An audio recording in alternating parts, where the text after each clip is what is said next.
At Grand Canyon University, we believe in equal opportunity, and the American dream starts with purpose. Whether your pursuit involves a bachelor's, master's, or doctoral degree, GCU's learning environments are designed for supportive networking and collaboration. With over 330 academic programs, GCU provides a path to help you fulfill your dreams.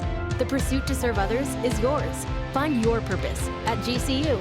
Private, Christian, affordable. Visit gcu.edu. Fairly often, I get asked questions about how I got started podcasting with the Breaking Math podcast, and I'll often be asked this question by those who are thinking of starting their own podcast. That is, people who are looking to tell a story or share their unique wisdom with a larger audience or their passions, or maybe just advertise their business or services. I usually like to start this conversation by either showing off or telling about our preferred podcasting platform, Zencastr. Zencastr is essentially an all-in-one podcast hosting platform. On this platform, you can do everything from recording your episodes to editing your audio and video files to distributing your podcast to all podcasting platforms, including Apple Podcasts, Spotify, iHeartRadio, and wherever else podcasts are played. Now, there's more. When I first began podcasting, I used to get very nervous about how I would sound. I would sometimes stutter or have awkward pauses or other audio blemishes in my recordings. Now, Zencastr has a new suite of AI tools in their post-production process that make you sound really smooth. They automatically take out any of the ums or ahs in your recording. Also, they automatically take out any of the awkward pauses in your discussions. The tools will also help you set the right loudness and balance all the levels while reducing any background noise, all with the click of a button. Doesn't sound too bad, does it? You really should check it out. Really, the world needs to hear what you have to say. In fact, I'm going to give you a code below to help give you a large discount. It's all one word: Breaking Math. Go to zencastr.com/pricing and use my code BREAKINGMath, and you'll get 30% off of your first month in any Zencastr paid plan. I want you to have the same easy experience I do for all my podcasting content needs. It's time to share your... Welcome to another episode of Breaking Math. I am one of your hosts, Gabriel Hesch, and I'm joined by my host, Autumn Fanoff. How are you, Autumn? I'm well. How are you? Outstanding. Thank you for joining us. And I'm thrilled to say that we have a new book author today. We are interviewing Steve Nadis, who is the author of this awesome book called The Gravity of Math. How are you doing today, Steve? I'm doing great. Thanks, Gabe. Absolutely. I couldn't be more happy to have you join us. It's very, very exciting. A few things about this book, Gravity of Math. This book is about, of course, the mathematics of gravity, going back to Isaac Newton, including Albert Einstein, and gravitational waves and black holes, as well as some recent developments. Some recent ideas involving things like string theory and how the concept of mass isn't really all that well defined. We've got a whole list of questions here about this awesome book. I also want to tell you a little bit about the authors. If you guys want to interrupt me because you've got more to say on this, please do so. First, I'll talk about Steve Nadis. Steve Nadis is a contributing editor to Discover magazine. He's also a contributing writer to Quanta magazine. Quanta, by the way, I think is one of my new favorite magazines. Every episode we've done so far, Quanta has done multiple articles on. The last one that we did with Quanta was involving some of their articles on the lean theorem prover. Very interesting concept. Essentially, it's our previous episode. Imagine something like the game Operation, where it buzzes you if you go out of line, and it's supposed to help you to write math theorems without contradicting yourself or your established definitions. It's pretty cool. Quanta has written quite a bit about that as well, so I like hearing from other authors of that magazine. Also, I'd like to talk about the other author. Xingtong Yao is a mathematical professor at Tsinghua University and a professor emeritus at Harvard University. He's also the recipient of the Fields Medal, the National Medal of Science, and a MacArthur Fellowship, and he currently lives in Beijing. And he has co-authored, I should say, Steve Nadis has co-authored 5 books with Xingtong Yao, and we have the latest book with us here today. So again, I already said thank you for joining us, and there's just so much to talk about here. During our pre-interview, we discovered something pretty cool, and that is that both my co-host Autumn and Steve Nadis went to the same university. Can you tell us a little bit about that story? So we were chit-chatting about our backgrounds before the show, and it geographically it was like, where are you located? And he said Cambridge, and I'm like, okay, I'm in Massachusetts. And I'm kind of by UMass. Well, kind of by UMass, the other side of the state. We proceed to discover, I went to UMass, and he's like, oh, my undergrad was in the area. And I'm going, okay, right in that area, there's 5 colleges. I have taken classes on 4 out of 5 campuses during my time for my undergraduate career. And I was like, wait, did you go to Amherst? I'm thinking you studied physics. I'm like, did you go to UMass? No. Our favorite school, Hampshire College. college. Think of the party hardy hipster college that has no grades, is really awesome and teaches people how to think creatively and very freely. On top of that, we share a couple of advisors and committee members who were Hampshire legends. I'd like to continue that. So what's kind of cool is with the Breaking Math podcast, initially our heritage, I suppose, was strictly out of New Mexico. We were strictly out of UNM, University of New Mexico, as well as a little bit of New Mexico Tech, which was myself and my original co-host, the late, great Sophia Baca. And of course, now it's awesome because I've got a co-host who's got this entire cultural heritage from Hampshire. I'm sorry, am I saying it right? Hampshire. Hampshire. Yeah, in Massachusetts. And not only this, but also our guest author. And you guys even shared some of the same advisors? Yeah, please. Well, Sure. we certainly had one physics professor in common. It's also the case that we were there at quite different eras. So it's only because that physics professor is over 80 that we know the same professor, because I was there in the 70s and much more recently. I don't want to nitpick, but we probably wouldn't apply the term university to Hampshire. Small college of probably not much more than 1,000 students at its peak. I think it got a little bit above 1,000, but yeah, it's had a lot of different folks that have come in, and they're also very well known for mathematics and mathematicians. So there's been a lot of interesting folks that have gone in there, even people who have done the aerodynamics of a frisbee as their thesis. So Let's add an this article to that in the show notes. I'm now curious about that myself. Yeah, so like I think we mentioned it in a prior episode. Some of the inventions I got to find out that Stonyfield Farm yogurts, 7th generation cleaning products. There's medical devices where they have a backpack that was meant for a gynecological table that you could take to remote countries. They have a saying from Hampshire to Harvard or Hampshire to Hollywood. And it has so far proven true with the number of like doctors, lawyers, and attorneys that come out of there. Nice. And just really cool, interesting people. So we're getting to talk to one today. Awesome. I can't say that Frisbee was big at Hampshire. I started playing Ultimate Frisbee in the early days, and I can't say that many of those people at Hampshire who were playing started the Ultimate Frisbee Hall of Fame. Yes. But when I was at Hampshire, I just never thought it was a serious sport. It was only when I came during my graduation, I watched a game and I thought that was pretty fun, and maybe I'd missed out on that experience, but I had other experiences. I think it was studying about like the aerodynamics of the Frisbee. That was a thesis. Yep, that was someone's thesis. Yeah. I guess I'll ask you this before we move on to the book, and this is mostly for Steve. Do you guys have any advice for anybody who's considering going to school there for what ways to make the most of their education while they're there? Well, I would say that it's really a great place for people who are kind of self-motivated and don't need to have someone tell them what to do and give them all kinds of written assignments and tell them what to read and what to write and what to think about. If you are a little more independent and have ideas, then you can get the guidance and the resources to pursue them. And so that's a place for, I think, someone who is very independent, or at least would like to be, and have the environment in order to kind of grow in that direction. Fantastic. Well, thank you for sharing that bit of background. I think we'll go ahead and dive into the book here. So, out of curiosity, how did your collaboration with Yao start in 2006? It's been quite a long time to work with someone with a lot of books. So... We're curious to know. Well, that's a great question. And as is often the case in situations like this, I never expected that. I guess it's 18 years later, we're still collaborating. You can't see the future, but in any case, what it basically came about as follows. Yao was contacted by a literary agent, I think, and then he talked with a friend of his, a physicist who was also from China, and as to who might work with him on it. And this physicist named Henry Tai at Cornell University. I'm not sure if he still has ties with Cornell. He's at a university in Hong Kong now. He put me in touch with Yao. I sent Yao an email.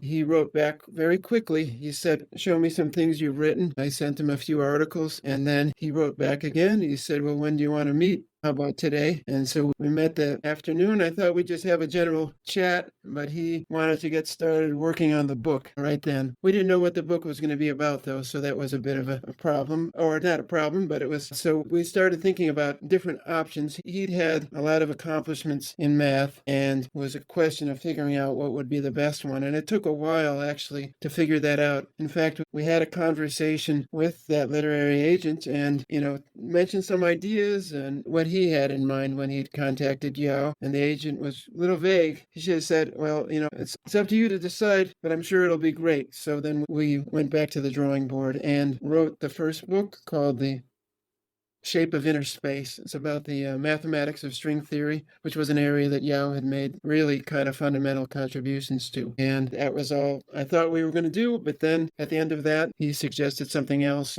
So when you're talking with Yao here, how did you decide to write a book about gravity specifically? Yeah, that actually did.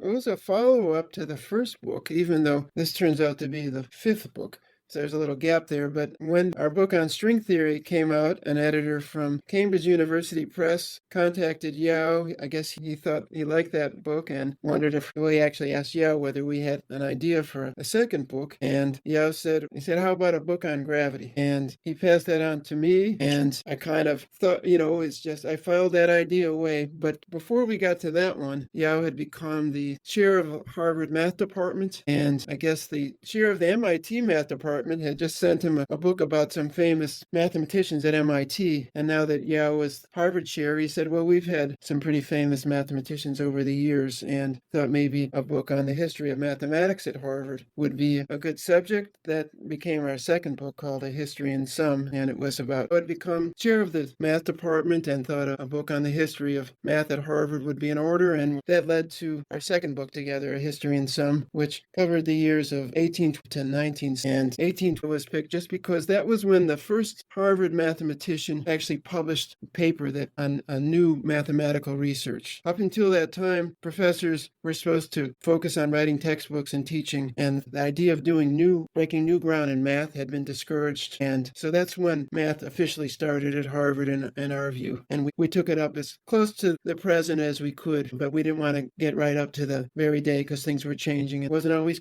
you can't always tell how important the development will be unless you have to give it some time to see whether the result is really going to go somewhere or not. But going back to your earlier question, I forgot about gravity. So we ended up writing 4 books. And then when that was done, I remembered what Yao had said about a book on gravity. And that's what really led to this current book. And what we thought was to focus on the mathematics of gravity, the mathematical underpinnings of our current theory of gravity, and the mathematics that has been used to kind of explore the implications of this theory called general relativity, which was invented in 19 by Einstein. And I should also say another reason that I thought this would be a good book or a good book for us to do, rather, is that Yao is one of the world's experts in the mathematics of general relativity, and he's made some big contributions in that area. So we would be well poised to take on that subject. That's sort of the genesis of it. What happened is we started to work on it in early 2020, and just as the pandemic was starting to rear its head, Yao had been thinking of going to China, and he decided he better not wait too long because travel may be difficult. And so he moved in early March of 2010. And so we basically worked on the book separately. And I actually haven't seen him since. He hasn't been back to the U.S. Why did you think we needed another book about Einstein, gravity, and general relativity? There's a few out there already. So what makes this one different? Yes, to say there is a few out there is maybe an understatement, and I certainly have not counted. But I did read somewhere that there had been 1,700 books on Einstein, and that doesn't necessarily include all the books on general relativity and gravity. So yes, there's a lot out there, and our feeling was that a book that was really focused on mathematics would be new and could make a new contribution. Now, not totally new in the sense that for college students and especially graduate students, there are books on the mathematics of general relativity, but those are not books that the general public would read. They're quite dense. So that was really what we were thinking. But also, I think we realized that mathematics is an important way of understanding the universe, and that might not really be widely appreciated. And that is certainly a theme that is developed in our book, just because we learn about the universe through some of these expensive science missions like the Hubble Space Telescope and the LIGO gravitational wave observatories, the Virgo gravitational wave observatories, this thing called the Event Horizon Telescope, which captured images of two black holes or silhouettes of two black holes. Very big projects. But before any of these projects were realized, there had been a lot of mathematics work that led to our understanding of these objects, understanding of things like black holes 100 years before we got a picture of them, and understanding of gravitational waves 100 years before the first ones were intercepted. So that's where we thought that, with this book, we talk about how we can really understand the universe through mathematics, not mathematics alone, but mathematics is an important part of the picture. Awesome. Yeah, and I want to mention real quick a few things. First of all, you talk about the mathematics specifically of general relativity. My former co-host, the late Sophia Baca, created a poster all about the mathematics of general relativity. We just call it our tensor poster. I'm going to put that on the website very, very soon, but we sell it, and I think the last price that we were selling it for was e to the pi dollars. I don't remember what that was. I'm gonna have to check that out. But essentially, it was just the cost of production. She wanted to do it for free, just not for free, but for a very low cost, just to maximize the benefit. It's a gorgeous poster. Full disclosure, I have no idea what it says. I shouldn't say that. That's not entirely true. So I have, a master's degree in electrical engineering, and we did linear algebra, and we did calculus up through calculus 3, and we did a lot of physics. So it's got that, but it's an extension. So a lot of it that I don't even know what it says, but it looks so pretty. So for those who have an appreciation for the aesthetic and want to see some pretty math posters and want to try to figure out and reinforce your understanding of general relativity, shoot us an email. If I don't have the shop set up on the website yet, shoot us an email at breakingmathpodcast@gmail.com. I'll send you a picture of the poster and see if you want a copy. And Mr. Nadis, if you'd like a free copy, I like to give one to all of our guests. I'd love to send you one if you'd like. That would be great. I'd like to see it for sure. Oh, fantastic. Excellent. e to the pi dollars is $23.14. Yes, there you go. Yeah, I believe that was the last. And that was Sophia's idea, and I thought it was terrific. So I'll send one for you, and I'd like to send one to Xingchun Yao. I'd have to get an appropriate shipping address. We can talk about that after the episode. So yeah, and I think aside from this, the only other thing I'll say is we have other episodes too. We did an entire 3 episodes on evolving models of black holes. How they've changed has been just so fascinating. I'm not going to spoil all that here because I want this to be your episode. But yeah, the models of black holes has changed in ways where I can't even make intuitive sense of the current models that involve things like a firewall and an ice wall and things like that. So yeah, do you have much interest in black holes yourself? Well, yes, quite a bit. We have a chapter in the book devoted to black holes, and I couldn't count the number of articles, but I know many dozens of articles on black holes. So it's one of my favorite subjects, and there's a lot of mysteries still to be unearthed there, so we haven't exhausted that subject yet. Awesome. You know what? And I may go off script here. I have 2 questions. One of my favorite dinner time conversations is trying to explain to somebody that's never heard of this, the difference between a neutron star and a black hole. I'll just add that because I love that conversation. I should make that script available for anybody who wants to download it, who's nerdy like I am. But my question is, in the last, let's say, 12 years,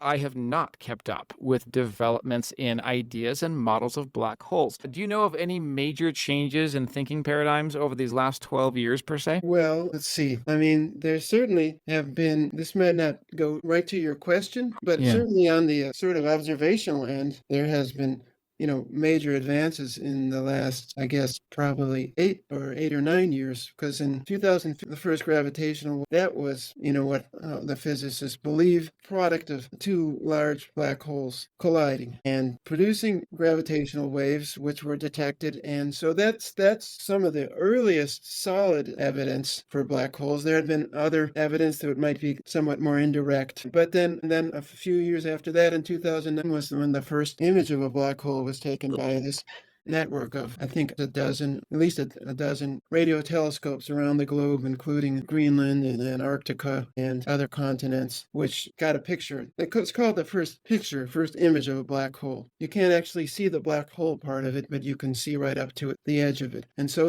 that goes very far in terms of confirmation of the ideas. But I think you were referring more to some of the conceptual breakthroughs, and there is just many things to talk about, almost too many to go into here. But I can say that this did not get in our book because it's so new, but I met with two mathematicians just the last month who have proven that type of black hole called an extremal black hole, which is a black hole which has the maximum possible charge or the maximum possible spin, can actually exist. Whereas a law that had been so-called law, a physical law, had been proposed in 60 years ago by John Bardeen, a Nobel laureate, Stephen Hawking, and Brandon Carter, who said that an object like that could not exist. And now the mathematicians have taken issue with that, and this is kind of brand new. They say that objects like this can exist and could be observable in the sky.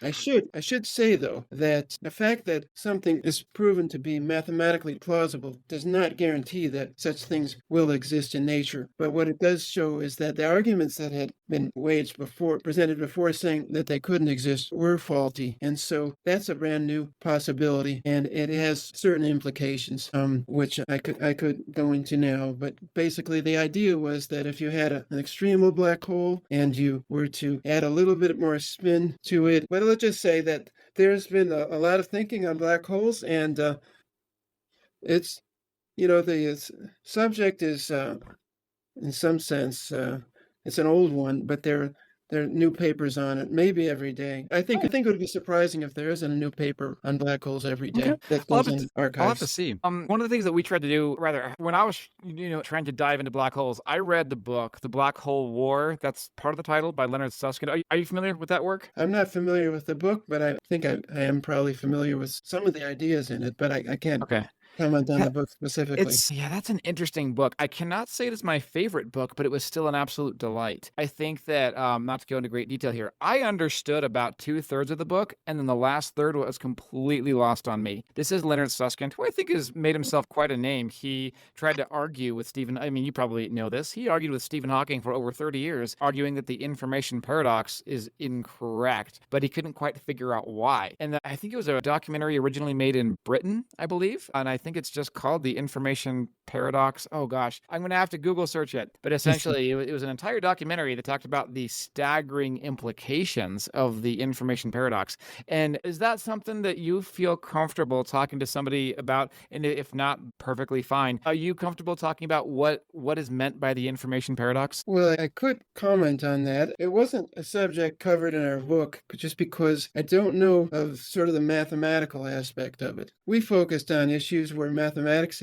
has advanced our understanding, and I don't know that it has in this case. But what the basic issue here is the idea of Hawking radiation, that the idea that black holes, you say are, basically nothing can escape a black hole was the initial idea. But Stephen Hawking actually proposed this mechanism called Hawking radiation, where black holes would leak and radiate away, basically matter over time, a process that can be compared to like evaporation, so that in an incredibly long time, and I can't even give you a number right now, that a large black hole would disappear. The question is whether information, in quantum theory holds that information shouldn't be destroyed, and is that process of Hawking radiation and the evaporation's black hole, is that in conflict with this quantum theory of information conservation, basically? So that is the issue. As to how, I don't know the details of what Hawking wagered and what Leonard Susskind said, but that's sort of what it's about. It's not something that we delved into in the book because I hadn't heard of really important mathematics that kind of cast that subject in a new light and maybe edified us on that point. Okay, awesome. Yeah, I'd be curious at some point. And I don't mean to spend so much time on that one. I'm very curious about your work as well. How did Einstein formulate the equations of general relativity in 1915? And what mathematical help did he get along the way? Yes, well, I guess one point that we made in our book, and before getting to the actual equations, which is quite a lengthy story, is that what Einstein did in formulating these equations was tremendous tremendous feat and maybe one of the greatest theoretical advances, in the history of science. But it is often said that this was the greatest achievement of the single human mind. And the achievement was amazing, and no credit should be taken away from Einstein for what he did. But it wasn't quite, he didn't do it entirely on his own. He did get some help along the way. Once he realized that the problem was going to involve geometry and a kind of geometry called non-Euclidean geometry, basically geometry of curved spaces, a subject he really did not know about. Then he realized that he was going to need help. And he went to a friend of his, a former classmate from college, Marcel Grossmann, who was then at the same university in Zurich that he had gone as an undergraduate, ETH, and asked him for help because he was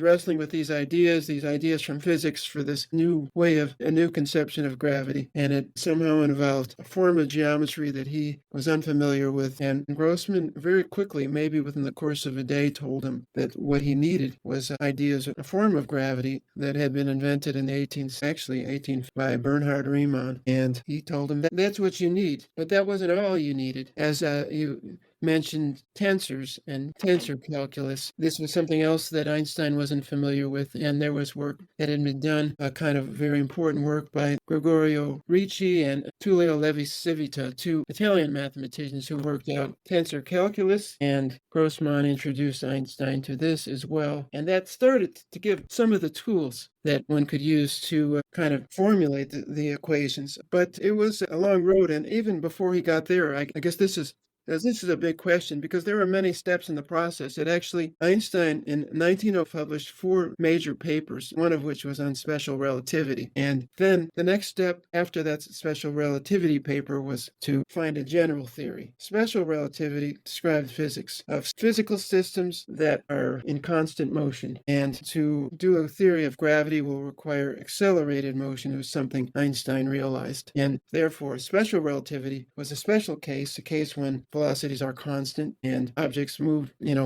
relative to each other. Let me back up there. Special relativity describes systems that are at constant velocity. Einstein recognized that he was going to need to generalize that theory to include accelerated motions in order to describe a theory of gravity. Now, how he came to that stemmed from a discovery he made, sort of a thought experiment in 1900, something called the equivalence principle. This is something that Einstein said was one of the greatest things, his realizations he ever had. Basically, that person falling from a roof during at least the interval in flight, wouldn't feel any gravity. And what he basically discovered here, why it's called the equivalence principle, is he established an equivalence between gravitation and acceleration. And one way to think about that is that suppose you're in an elevator or something that seems like an elevator and you suddenly feel yourself pressing against the floor. Is that because the force of gravity is pushing you down, or is it because the elevator is accelerating upwards? There's no way for you to tell the difference. And so in that sense, that was one of the principles that started him on this path, the equivalence between gravitation and acceleration. There were several other key elements that he needed in order to put this theory together, and this is where he got help, at least indirectly. Summer concerts, pool parties, chill nights under the stars. We're stocking up our closet so you're ready to look your best for all of it.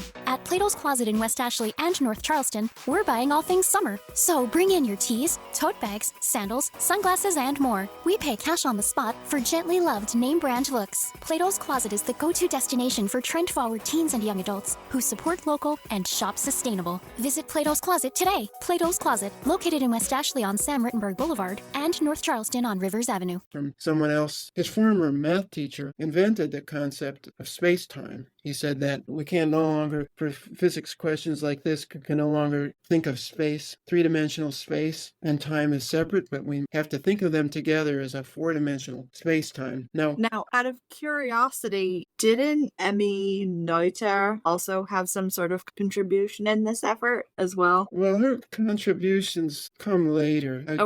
Maybe, because I think I should get to describe the equations of general relativity before we get to that, because she really was looking at analyzing the equations after they were sort of formulated in 19. So maybe I was going on too long. Yeah, there's a lot to say here. What should we do now? We I can, should- if you want to talk a little bit about the equations and just go from there. What, like, Yeah. where do they take place into it, and how does that add right into that little bit of a story? Okay. Yeah, not I think sure we were if- talking about, I'm sorry, it was, you said his teacher, it wasn't Minkowski? No, no, no. Oh, okay, yeah, I was talking about Minkowski.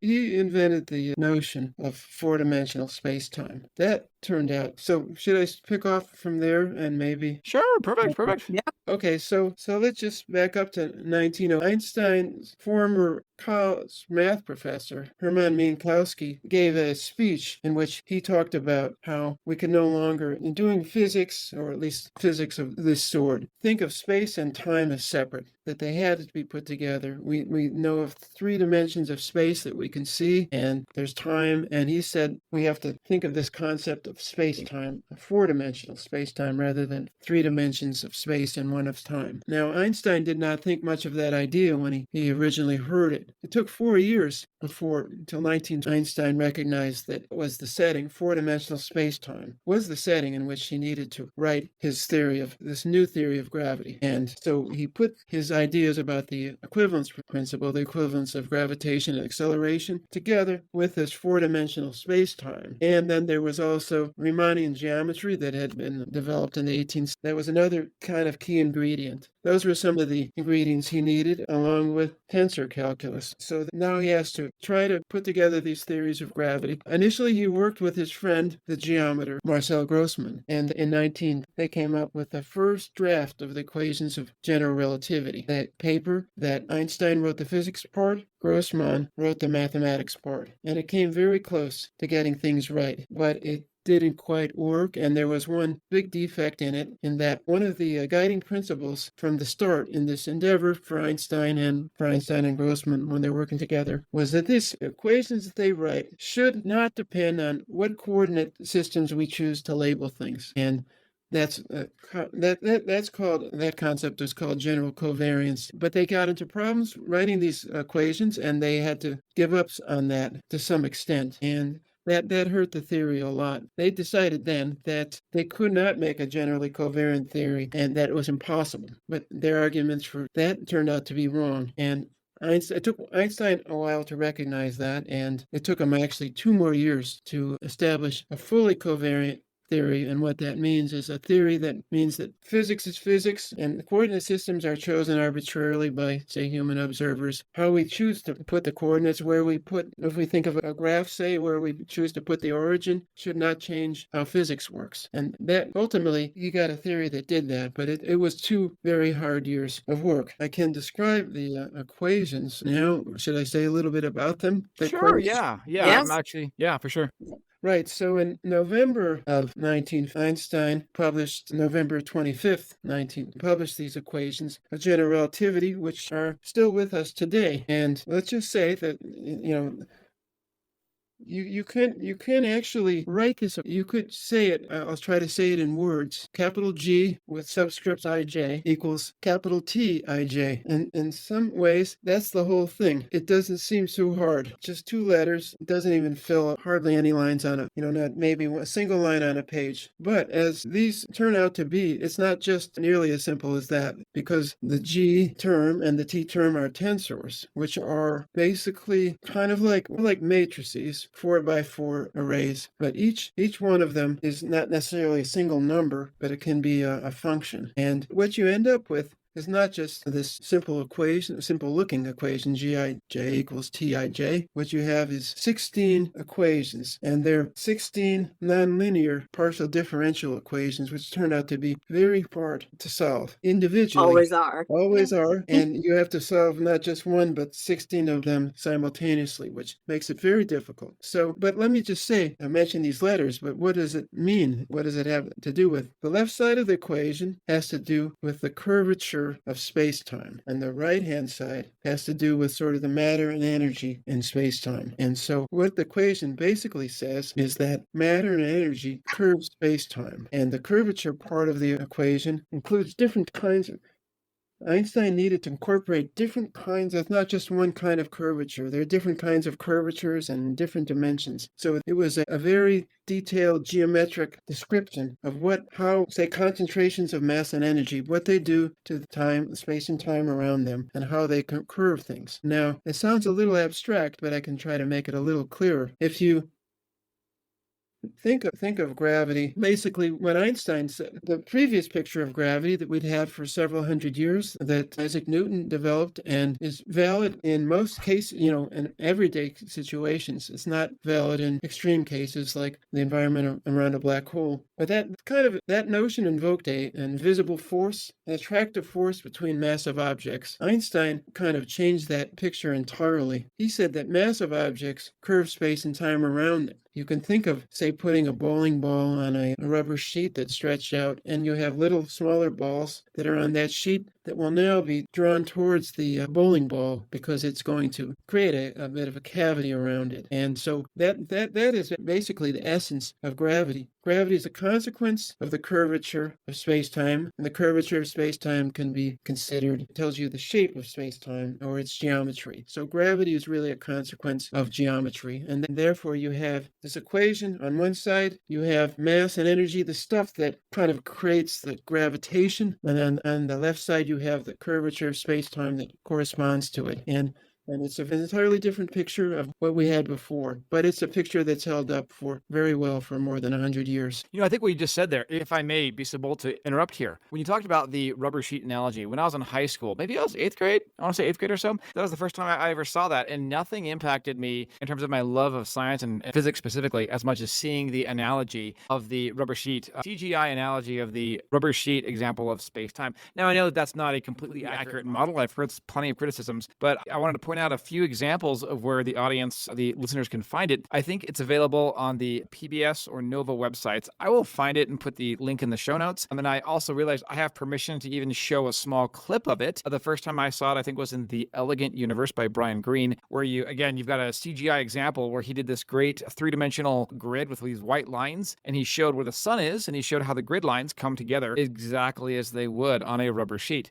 And then it just shows the movement of the planets that follow the contours of the bending of space. They are utterly spectacular. He does it not only in The Elegant Universe, which I will hopefully have a clip of, but he also does it in a follow-up called The Fabric of the Cosmos, where I think he used a billiards board, pool table instead. But again, just that visual alone, I think communicates the idea in such a glorious, spectacular fashion that, just the fact that, in a simple visual, you can show this beautiful analogy. I think it's wonderful. I think it is absolutely wonderful. Gosh, are you familiar with any criticisms of that analogy yourself? I think that the basic analogy holds it. I'm sure that there would be some renderings of it that would be maybe some poetic licenses taken or may not be accurate. But that is the essence of general relativity. And, as I said, it's not a new idea. It goes back to 1950 and even to the earlier work of Einstein, and Grossman didn't get things quite right, but going back even a couple of years before then. But it is not necessarily how people think of gravity in, everyday life. And it's not necessarily germane to our everyday experience, but it is actually a very mathematical and geometric interpretation, which is sort of kind of at the heart of what this book is about, to show the importance of mathematics and geometry, not only in developing the theory and in creating these equations that are,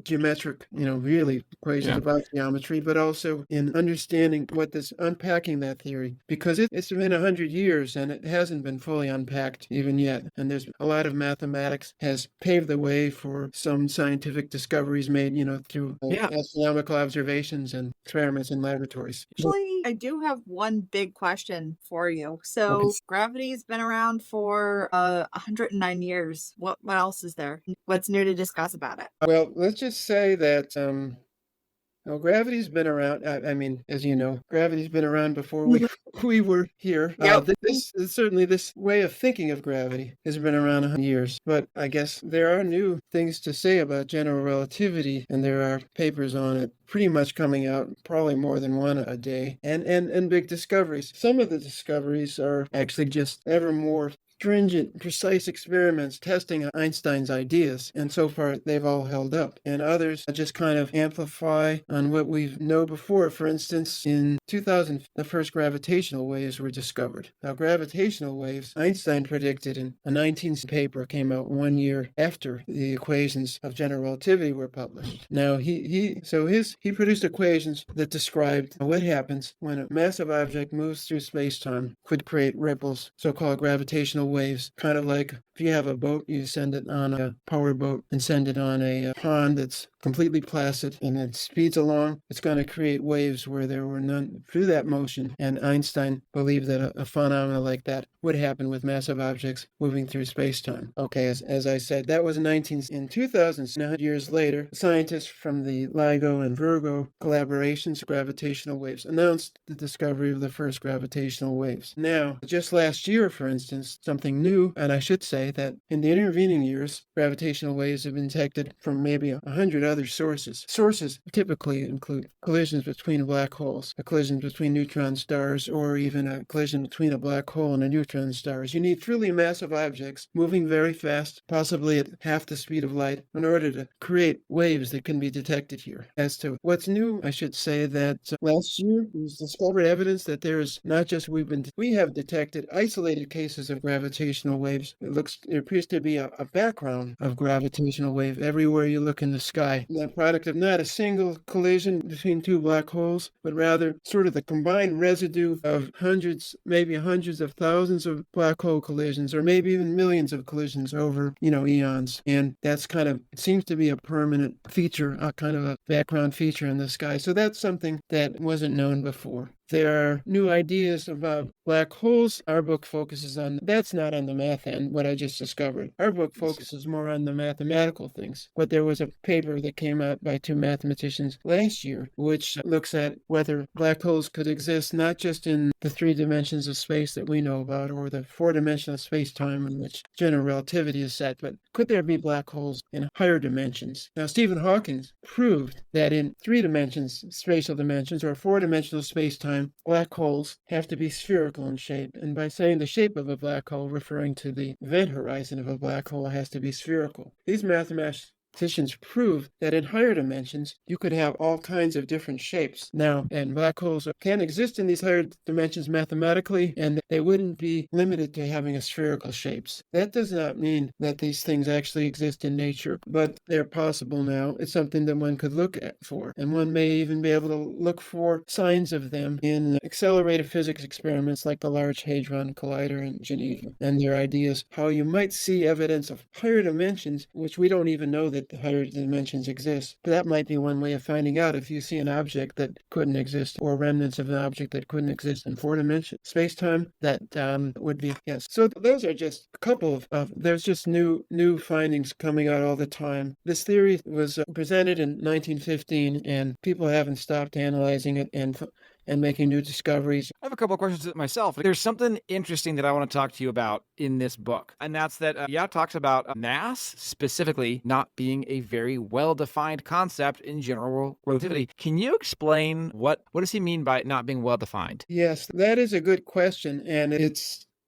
kind of it's a hard one in a way, because you would think that it's almost the simplest thing. And, we've had mass, if you go back to Isaac Newton's equations from the force equals mass times acceleration, mass is kind of just a basic idea, and it doesn't seem that hard. And it is, I can't actually explain why it has been so elusive in general relativity. But let me say that the way it has been defined, and it's the most rigorous way of defining mass in general relativity, I think, is to think of the following.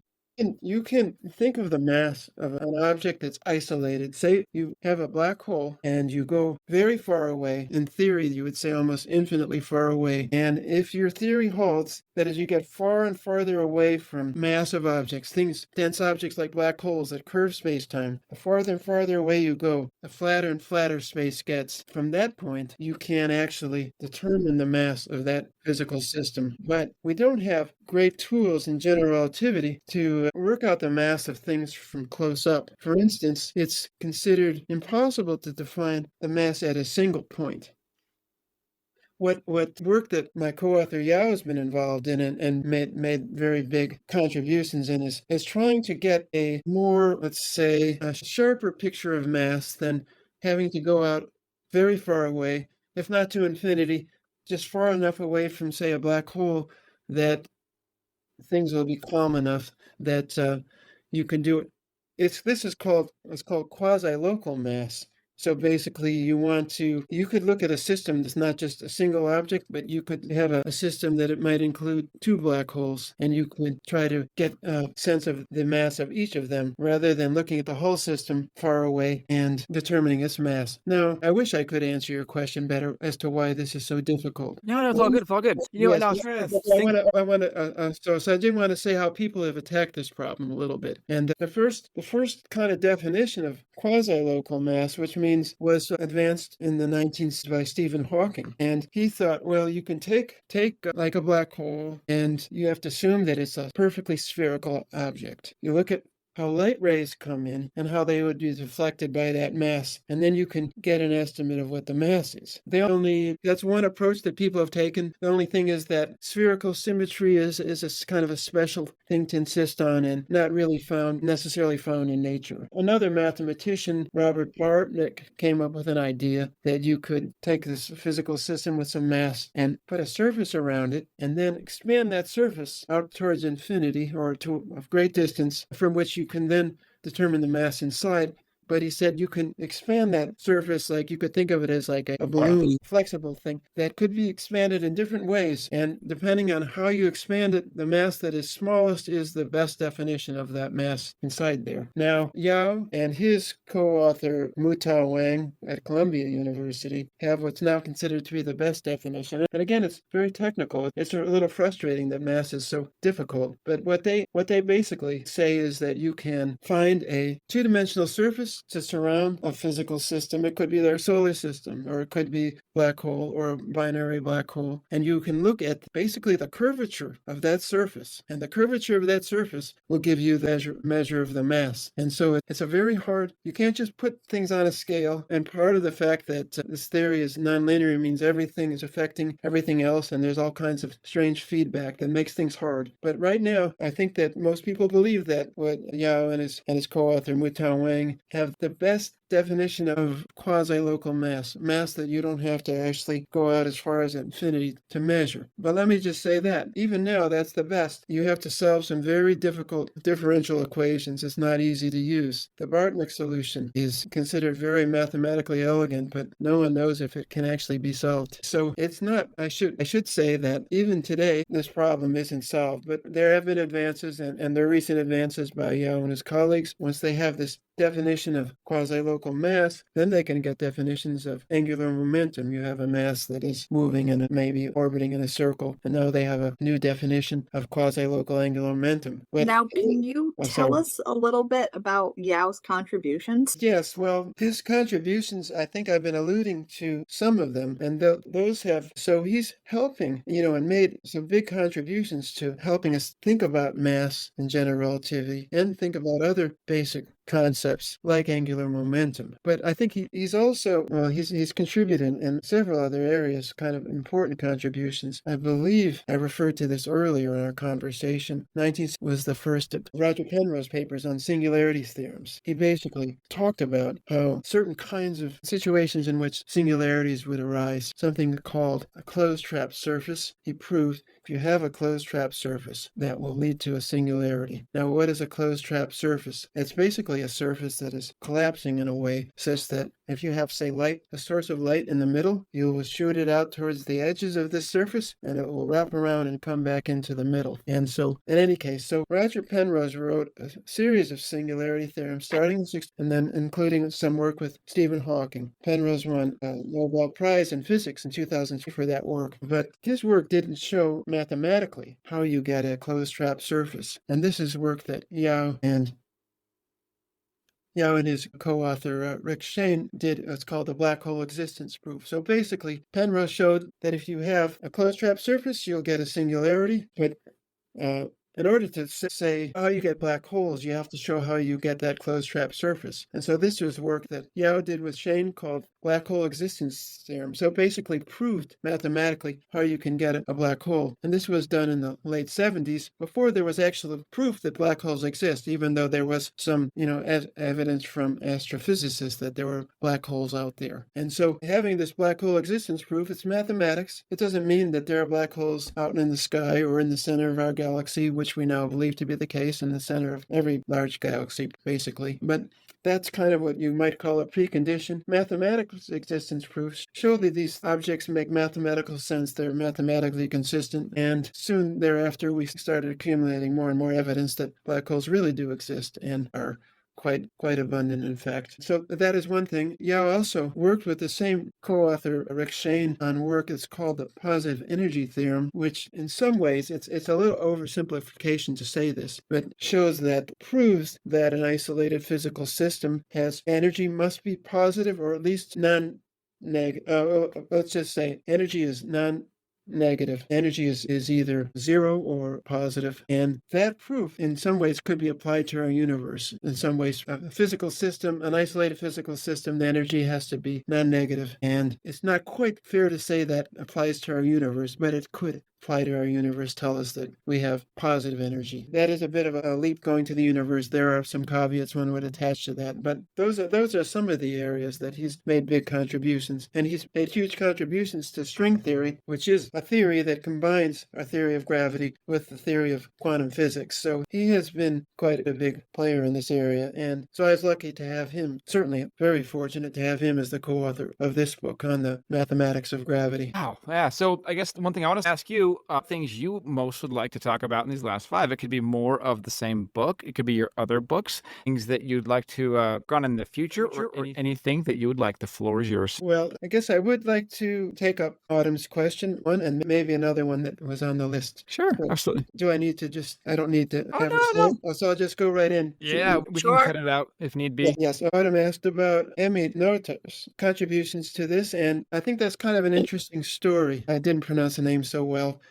It's a German name, Emmy Noether, a mathematician from Germany who has made huge contributions in the area of algebra, a great pioneer. Had a interesting story in that she could not women were not admitted to universities when she was of college age. She had to audit classes. Eventually, she was able to get permission to study and earned a PhD, and then she did great work, but she couldn't actually get a job because of being a woman in Germany. And she was also Jewish, and I don't know the years, but I believe sometime in the 30s emigrated to the U.S. And she finally did get a job teaching at Bryn Mawr College, although she became ill and did not live long after she had finally gotten a professor job, even though she was quite an illustrious mathematician. But let's go back up to Einstein come out with these theories of general relativity, the equations that describe gravity. And he was then doing work in Germany, and there's a famous mathematician there, David Hilbert, at the University of Göttingen, which was the world's leading center of mathematics, along with Felix Klein, another major mathematician there, invited Emmy Noether to come there to look into the issue of energy conservation and the theories of the equations of general relativity to make sure energy was conserved, which is kind of a key physics principle. And it's interesting that they picked her to do that, and she was someone Einstein was eager to have work on it, even though she was not a working mathematician in that she couldn't get a job in the field. But she did in fact prove that energy was conserved in the equations of general relativity, so long as you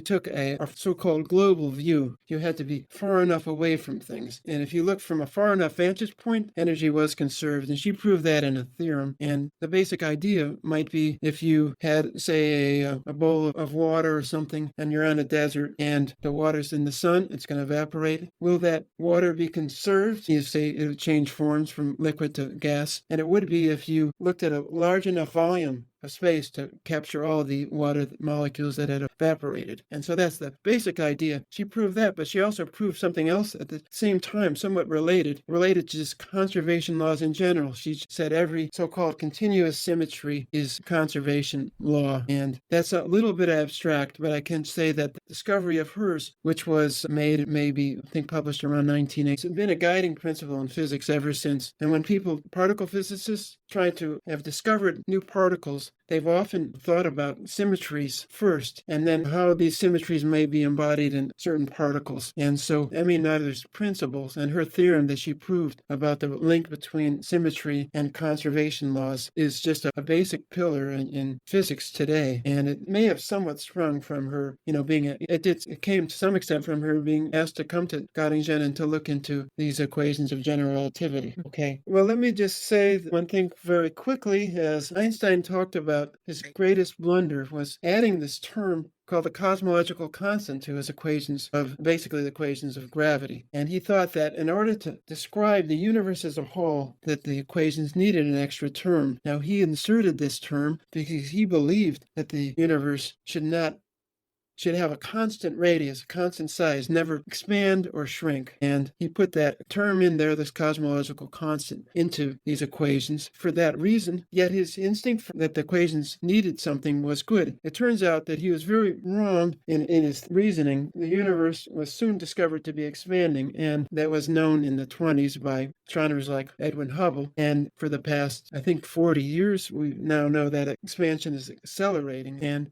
now we see as that term, the cosmological constant, may be what's called dark energy. Dark energy, turns out physicists believe, constitutes 70% of our universe. 70% of the universe is matter and energy. So the thing that Einstein considered his greatest blunder is actually the biggest thing in the universe there is. It's dominating the universe. So that's kind of an interesting story as to how that unfolded. Yes, I have heard that. That's actually a quite fascinating one. They had what was it on the Science Channel in 2012? I want to say they had a special all about that. Oh, no, I'm blanking on the name. I'll have to Google search the name, but they had a really cool CGI animation where they showed real matter clusters and then the dark matter clusters that are identified only through gravitational lensing. So fascinating stuff. And we are out of time. Thank you. This has been a phenomenal interview. I really enjoy it. I enjoyed your time here. I appreciate all the work that you and Xingtung Yao put into this awesome effort, and I look forward to reading your other books as well. I wish I had more time for this, but it's been a pleasure, and thank you for joining us. Oh, thank you. Thanks for having me.